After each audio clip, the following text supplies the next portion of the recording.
Good morning, everyone. Thank you for joining our session today.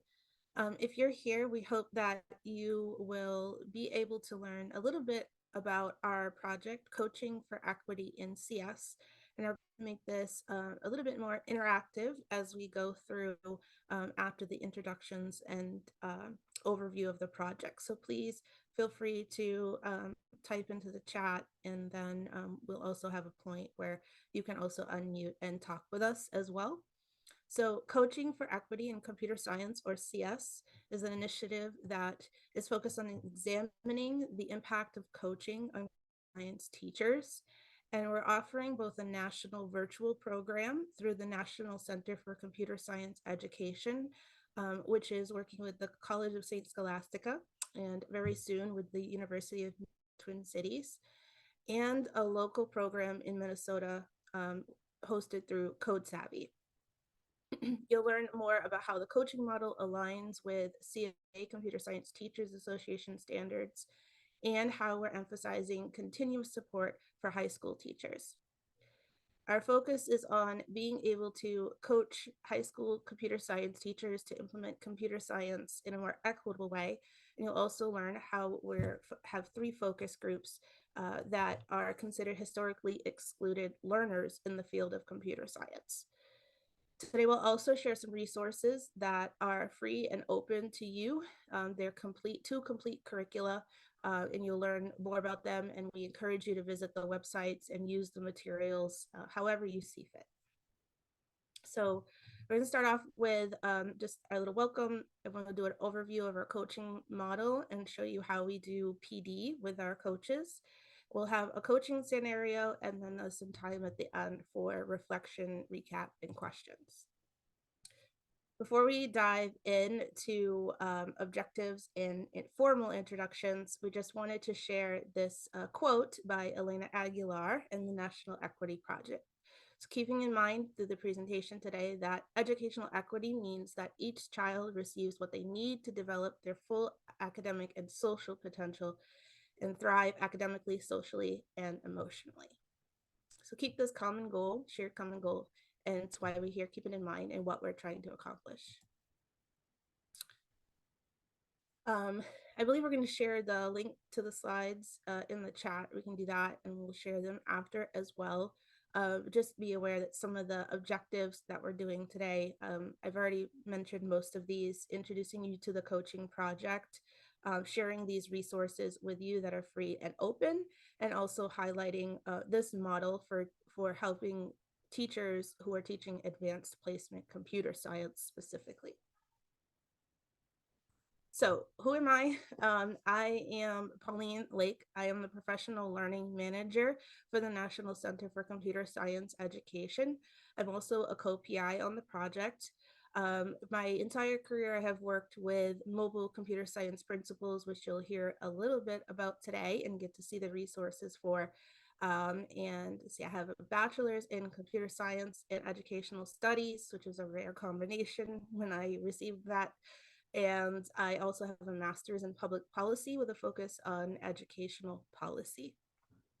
This project of coaching really brings together for me with all of the different sides that I've seen to computer science education, from working with the teachers to also making sure that students are supported. I do identify as biracial, and I think that I have also been in one or more of the categories that you will, or the groups of students that you will hear about. And so I think it's a great way to make sure that we have more inclusion in the courses. I'm joined today by my colleague, Brad. So Brad, would you like to introduce yourself? Hey folks, my name is Brad Haugen. I'm from the Code Savvy side of the project.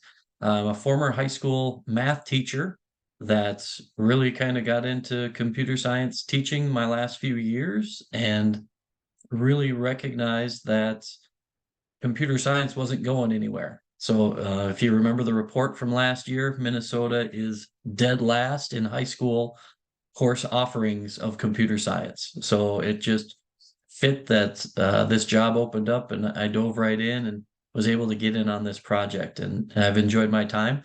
I'm also a little unique to the project because I'm not only on the coaching side, but I'm also on the core team.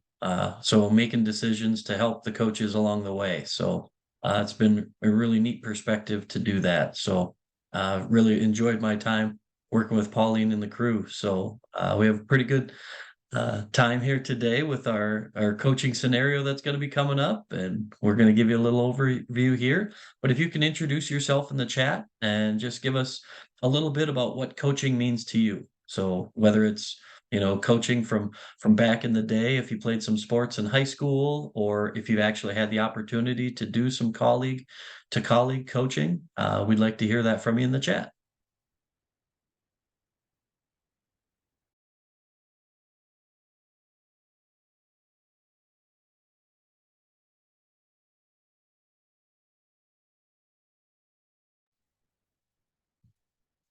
I'm just going to give it a second and see if anyone wanted to share in the chat.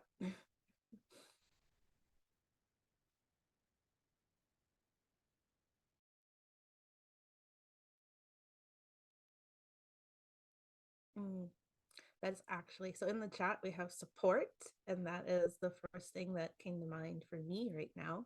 So I agree. Support coaching is all about supporting.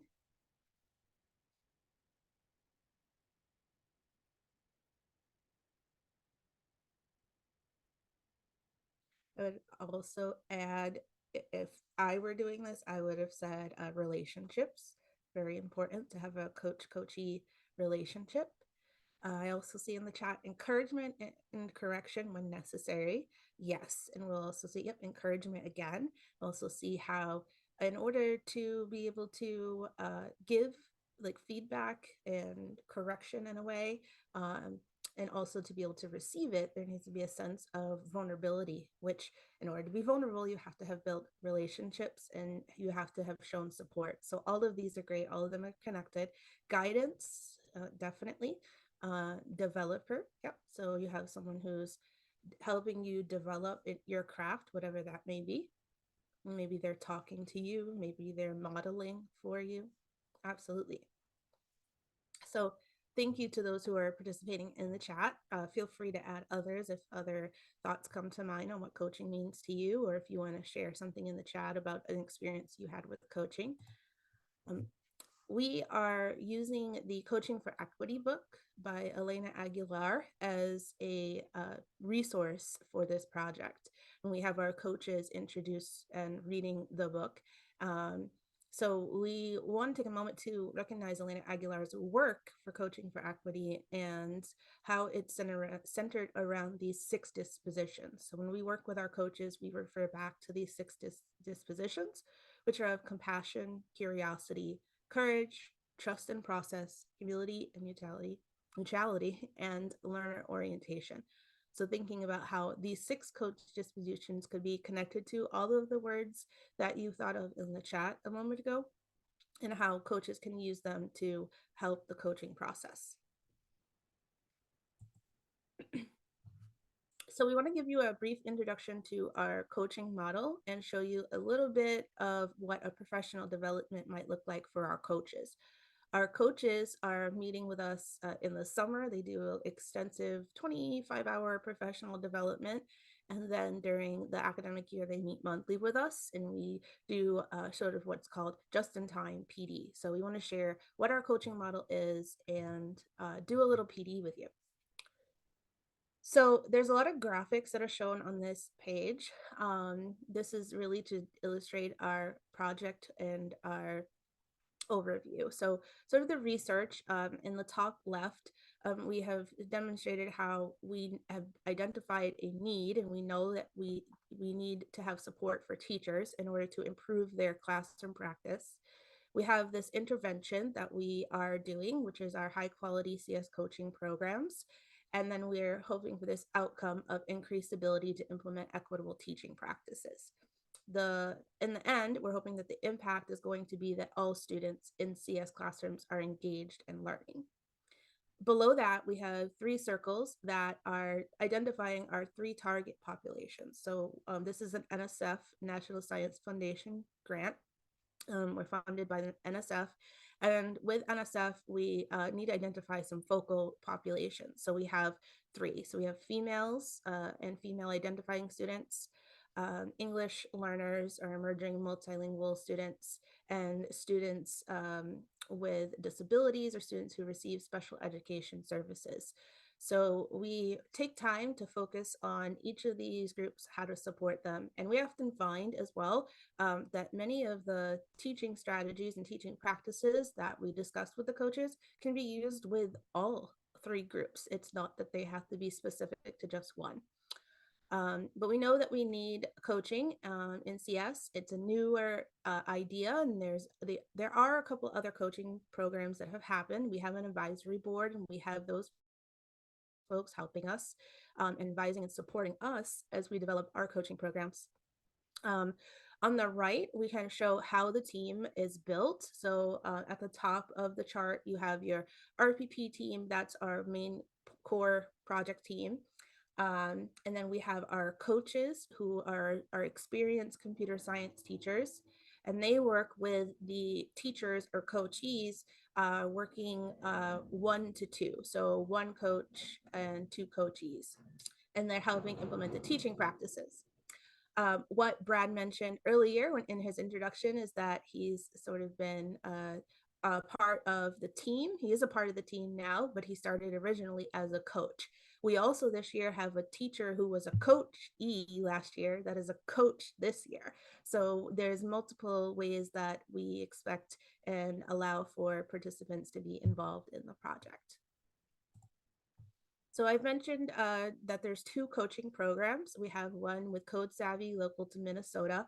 They're focused on working with high school teachers who are teaching CS either standalone or integrated with another subject. And they're doing a mix of in-person and remote coaching. They're very fortunate that they're all located within the same region that they could visit each other, and sometimes they're in the same school district. And then we have our national program, which is working with high school AP courses, so advanced placement, computer science principles, or CSA. They can be located anywhere in the US, and it's only remote coaching because of that. And we use a tool called Swivel to help with classroom observations. So as I mentioned earlier, also all the coaches go through professional development with us, and then they participate in a community of practice where they meet with us each year. And I see Brad put our link to our website in the chat. Thank you, Brad. So cscoachingforequity.org is our main project website. You can see everything there and there's also a video if you're interested in learning more. We're currently in year 2, and we have a goal of 12 coaches per program and 24 teachers per program this year. So we're expanding. This is to show you how our coaching cycles are built. So when coaches are doing a coaching cycle, they're meeting with their teachers and working with them. Ideally going to be doing 4 cycles throughout the year with them if they can and if time is on their side. And so what they're doing, they've completed a self-reflection checklist. The teacher reflects on where they are, where they want to be, what needs to be improved. And they go over that with their coach, and then the coach and the coachee make a plan. They set a goal, they set some smaller objectives, and then they meet to go through the coaching cycles.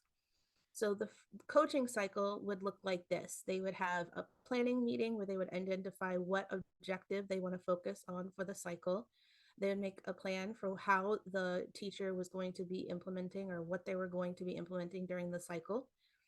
They would then send the coachee, the teacher, off. They would implement, and they'd be in the classroom, they'd record, and then the coach would come back and watch the recording to give them feedback, take notes that they could improve, but also support them. And then there's a reflection meeting where they reflect on how did things go? Were you able to meet your objective? What might we do in our next coaching cycle? And then it all repeats again. So knowing that, we have these just-in-time PDs that happen with our coaches, and we invite them on a monthly basis to continue PD with us. And we want to give you just a quick little snippet of what that just-in-time PD would be. Typically, our meetings are an hour to an hour and a half in time, and it's to take more time to interact and really dive into the topic for the month. But we just want to give you a small snippet of what we would be doing. Um, let's see, Brad, did you want to do this piece, or do you want me to keep going? You can keep rolling All right, if feel the free to voice is jump in. working. I feel like I'm doing it all. I'm You're taking too good. much, but I know your coaching scenario is coming up, and really excited for Brad to lead you through the coaching scenario. So the topic that we chose for today was just looking at students with disabilities. Remember, one of our core focal student populations, and just taking a moment to identify that we know that approximately 15% of students receive supports through IDEA in public schools. And we have up to 2.3% receiving 504 support. So we know that students with disabilities are in schools and they are learning, and we want to support them in learning computer science as well, specifically for this project, because they tend to be excluded for many reasons. So we want to make sure that we acknowledge how educator mindset is really important when supporting students with disabilities. So first, we want to acknowledge that learner variability is the norm, and it should be embraced. We want the coachees, the teachers that are working with us, to understand all learners, including those with disabilities, deserve to be included in CS. We could give examples. We could have conversations if we had more time about examples about how maybe a teacher didn't ask for a student with a disability to be included in their CS class because maybe they had an assumption that they couldn't do it.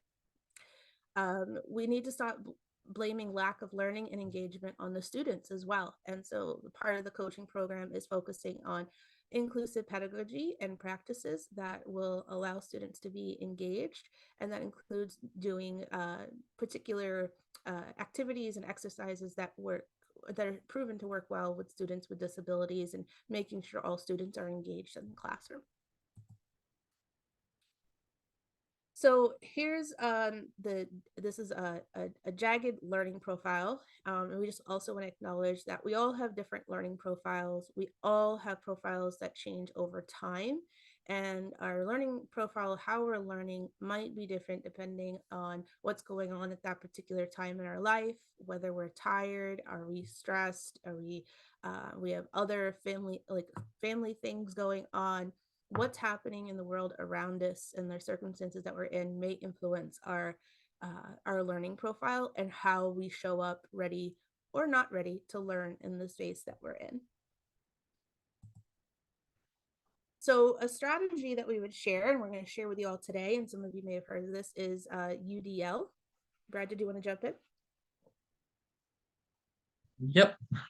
So with the UDL, if I just dropped the link in the chat there as well, this is one of the pieces that we have used at the coach level in order to talk coaches or coachees or teachers through, hey, how can we better deal with certain situations? And this is what we're going to use for our scenario today.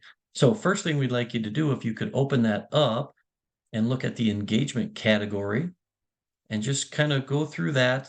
And what is one strategy that stands out from you from the sustaining effort and persistence section, which if you open the PDF, I believe is on the second page. So if you can scroll down to that, and if you want to unmute and talk, otherwise throw it in the chat and just say, hey, this is one thing that, either you've used before or something that, just makes sense to you. That, oh yeah, I should be doing this in my classroom when it comes to, a student with disabilities and we're having troubles with engagement. So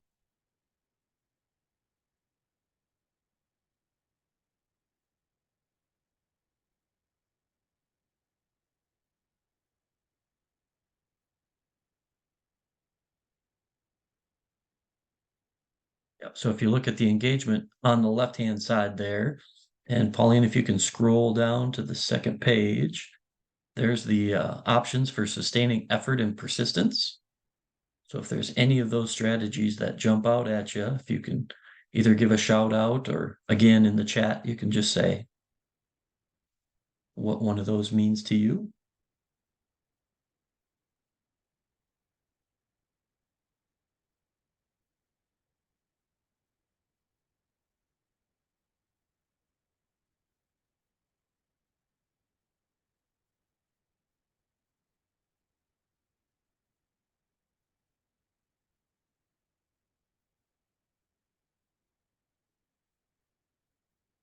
Yes, Pauline put in the chat about the pair programming piece. And again, I came through mobile CSP.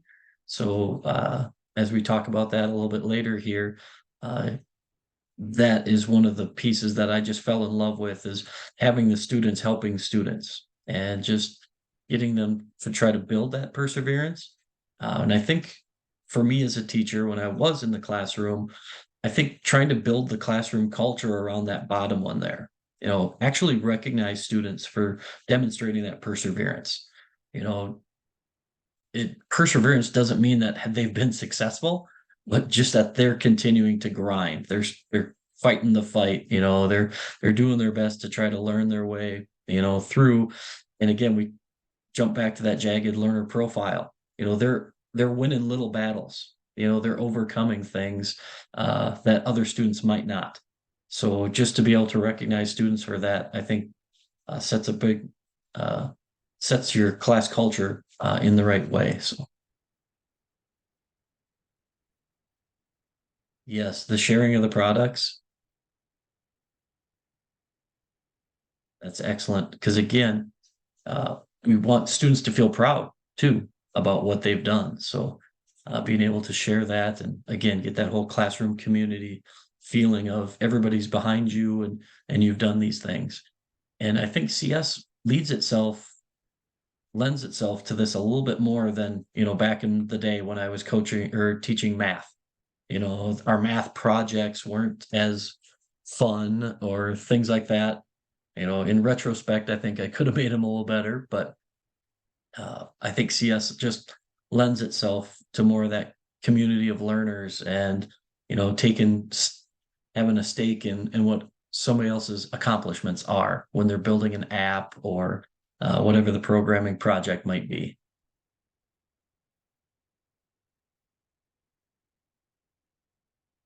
Anybody else?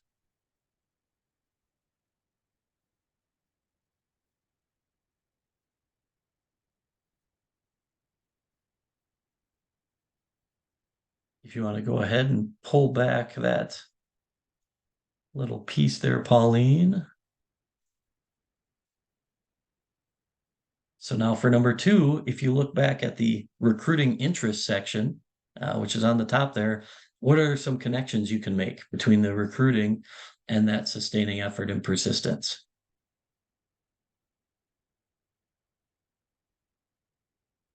Excellent, Carla. Excellent point there. We do, getting students ready for the workspace.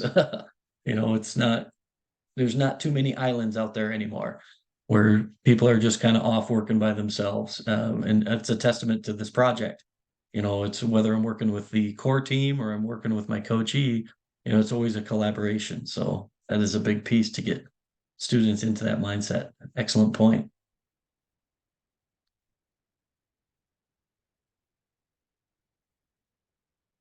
Any connections in those top two? So kind of that first page of the recruiting and then the sustaining efforts.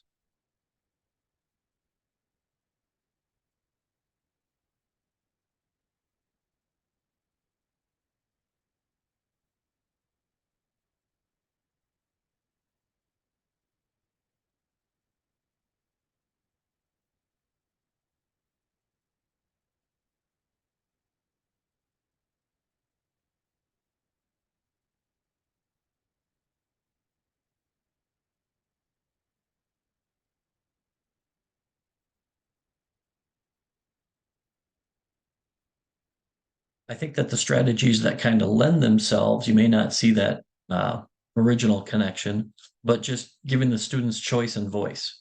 If you do that, think that's going to produce that perseverance because now they're working on something that has a little more meaning for them. And I think that again, it's you don't see that direct connection, on paper, but as you see it happen in your classroom, I think that's where the fruits of the product come out.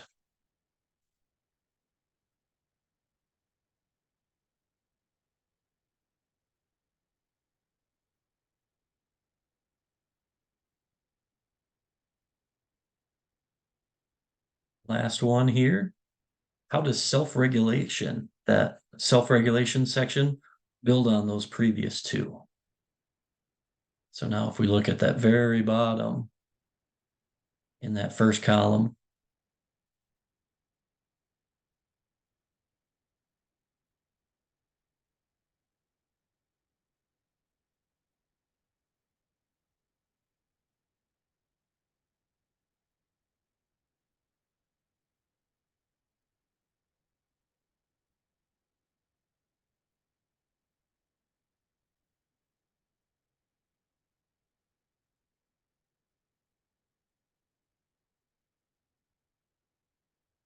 and the one that jumps out at me is that very bottom one again. And I think, just like it said, it kind of built on the other things that we had talked about is you have to acknowledge the difficulty. You got to acknowledge, hey, this is going to be tough at times, and especially for those students. And I'm guessing everybody's had them, is the student that's the high flyer that's really never had to put too much effort into something, and then all of a sudden they come across a project or the best part is it's typically them challenging themselves versus me putting out a challenge.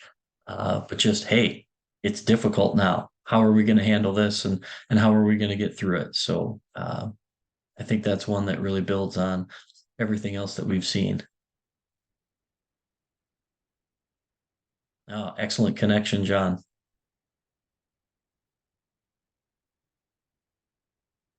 Yes, and it's interesting because as I was talking, one of my students I was thinking of was on the autism spectrum there.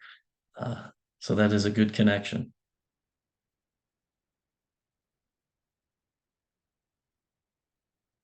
Anything else?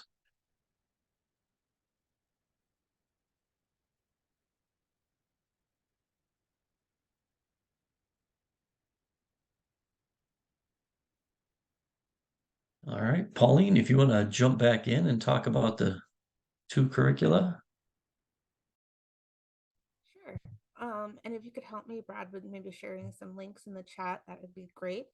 So we wanted to share two OER with you, and just thinking about the universal design for learning and the little tables you were looking at just a moment ago, the strategies.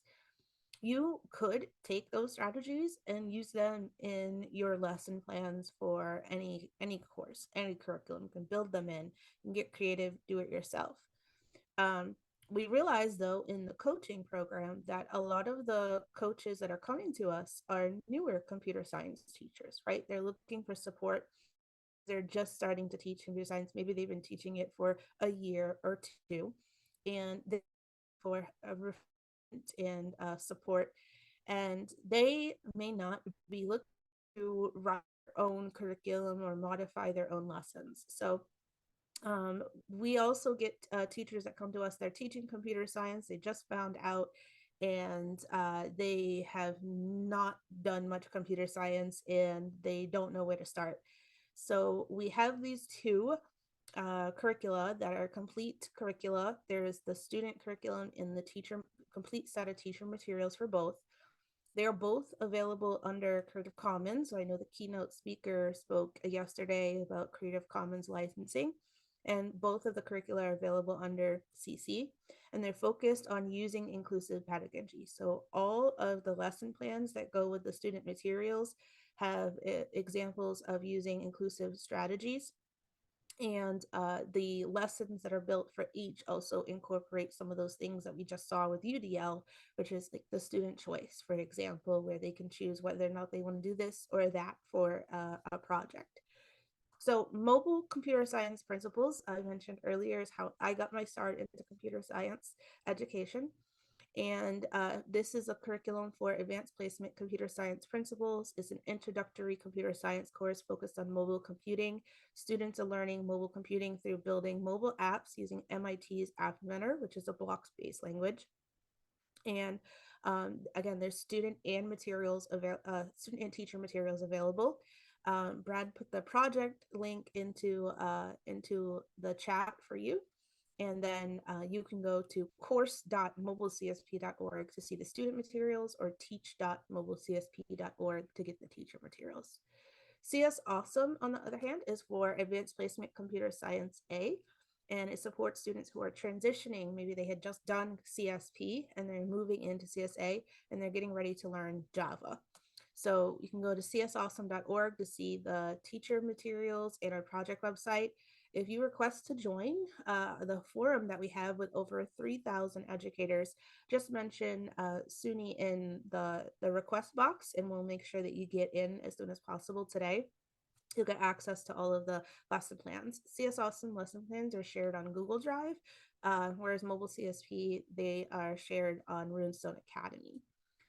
So both of these are endorsed by the College Board and help prepare students for the AP exam, and they're hosted for free on Runestone Academy. Brad is putting the links into the chat, so I just quickly want to show you. This is a Runestone Academy ebook. Everything is labeled and numbered. This is Mobile CSP. If I go to just a lesson here, this is 3.2. This is the student lesson. Students work through the ebook, and there's lesson plans to support the teacher in helping the students with the material as well. So there's a variety of videos, activities, worksheets, interactive questions where they can get immediate feedback. And Mobile CSP also has reflections at the end. See if I can get here a reflection that they do. The Teach Mobile CSP site is the same, looks almost the same, but it's green at the top. So if I go to 3.2, you can see the lesson plan that goes with that very same lesson is hosted. And this is also free. You can join Runestone Academy for free, and there's lots of other ebooks on there as well. And then just to show you CS Awesome's ebook, I can pick a lesson here. Let's see, we can do maybe 1.3, kind of similar feel. And you learn, you read, you interact with the material as you're learning it. And again, there are the lesson plans that are available, so you can access our forum. So if I look at Unit 1 on the website here, let's see if it will load. Yep, you can see sometimes this doesn't load, but it is like an embedded Google Doc. But there is a Google Drive full of materials for that. And I see in the chat, I think you just need to remove the HTTPS from the link. For the sake of time, I do want to continue. If you have any questions about the open resources that we have, please let us know. Again, there are 2 full complete curricula available for free for all of you. You can use any part or all of it as much as you would like. It is there for you to use. So Brad, you have your coaching scenario. We have about 6 minutes here. Yeah, we're gonna go quick today. All right. Yep. So what we'd like to do is just run a really quick coaching scenario. So from our just-in-time PD on our academic year professional development that we do with our coaches, one of the best things we've done is had these coaching scenarios where we're just going to have a simple role play. It's just a little riff. So we kind of give them just a little piece of information and then they run with it. So we're going to try to act this out in real time here. So we'd like 3 different volunteers if you want to put in the chat if you want to volunteer for one of these pieces. The first role is just the student. So we're going to give you a scenario and I give you a minute just to kind of think of a thought, a feeling, or an action that the student might react to in this scenario. As the coachee, the second role here, you're going to respond to that in real time. So just those gut instincts. It doesn't have to be perfect. That's why the coach is here, because we're going to talk about it. So the student is just going to, react to the scenario. Coachee is going to react to the student. And then after that interaction happens, then we're going to have a coach step in and, just reflect on, hey, here's something that you could use. If we can use the UDL table to bring up one of those pieces to talk about and to help that teacher in the next time they come across that situation, or even to help repair what had been done in that quick moment. That would be awesome. So anybody else that's not participating, you can be the observers, and we do have a look for tool that we also use as coaches. Oh, shoot! Sorry about that. I switched it up when I was in there. If you want to go to the next slide, and I'll grab my look for tool link. Wow. I just grabbed it, Brad, for you. Oh, And perfect. Awesome. Thank you much. Forgot I pasted in the other pieces. So a quick scenario that we want to do here. Students are working on a particular partner project to build their soundboard app, which is actually lesson 2.7 from mobile CSP. So student A all of a sudden just seems to be disengaging. So we just need a student that wants to kind of play the part of the disengaging student, a teacher that wants to kind of deal with that situation, and a coach that, after seeing and observing what has happened, to be able to step in and give some helpful advice. So if anybody wants to volunteer in the chat for one of those, if you just chat student, then you'll be the student, teacher, and coach.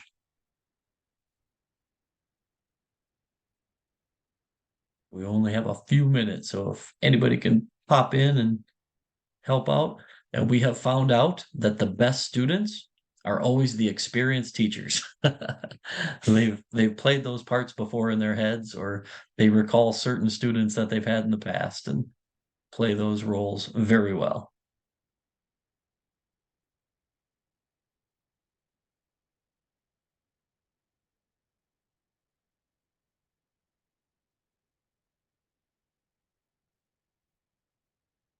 Anybody want to volunteer to jump on in?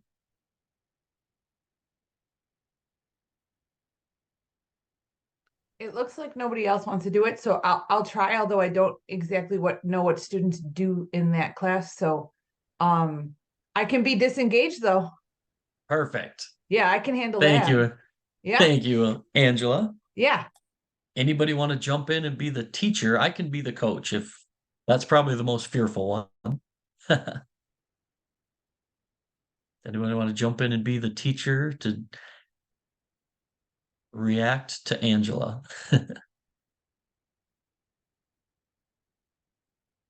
Or Pauline, do you want to be the coach and I can jump in and be the teacher? Put sure, Pauline on the sure, spot. sure, sure, sure. Yeah. Perfect. All right, Angela, when you are ready, you can begin. And this can be an interaction, so I can come over and say, hey, Angela, I see you're not working on your partner app. Okay. I'm gonna turn my camera on, even though I'm not dressed for camera at all, because I think it'll make this more authentic. So good morning. I'm working on my computer and watching your webinar. Hi, I'm Angela. So student, I don't know, I don't see the point. Why can't we just write a paper? Oh, well, as we've been going through this project, we've been building on, the sound interactions in your app. And we tried to open this up so you could have a little bit of freedom and be able to choose something you want. Is there nothing that kind of fascinates you about building your app around, these certain sounds? I don't know. It's just really hard. So I don't see the point of doing something so hard. Uh, how is your work with your partner? Are you able to communicate effectively with your partner? Well, he kind of did everything, so I don't know how to do it because he did everything, and I want to learn it, but now I'm just mad. Excellent. And scene. And So unfortunately, in the bit of time, we'll jump over and I'll have just a right. little I'll interaction listen with to yours. Pauline here Thank you. quick. So excellent. Hopefully I Thanks, get a good Angela. I've taught You computing to freshmen, so I hope that's usually once they see the point, they'll get to work. But if they don't see the point, it's not good. perfect. Thanks, Angela.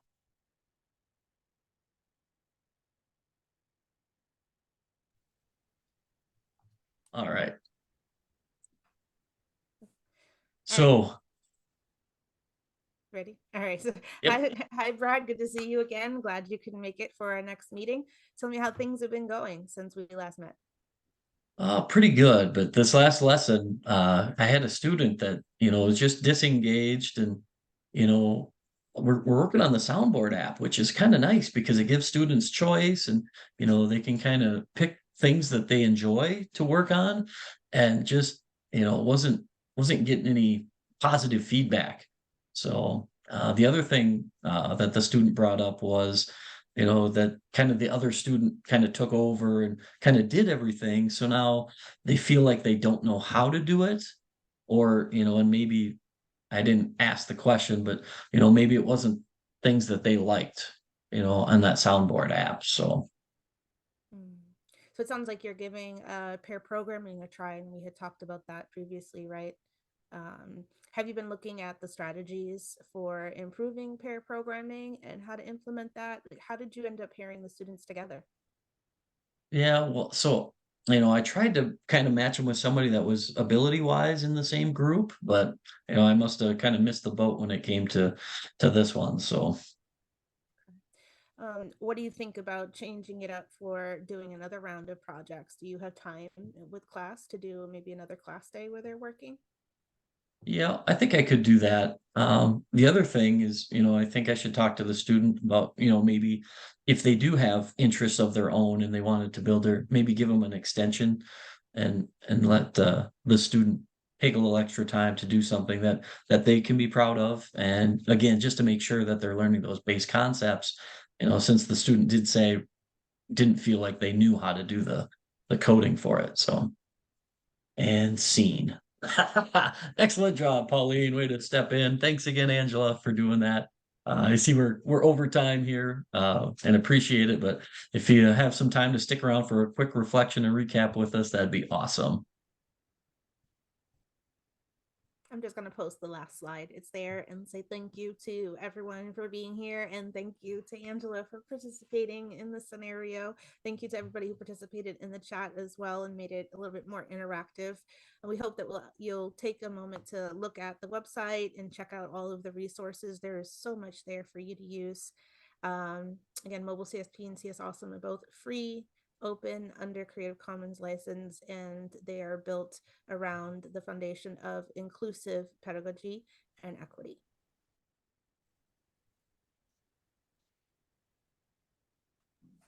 Thank you both for a great session. We really appreciate it. Thanks for having us. Thanks, Jen.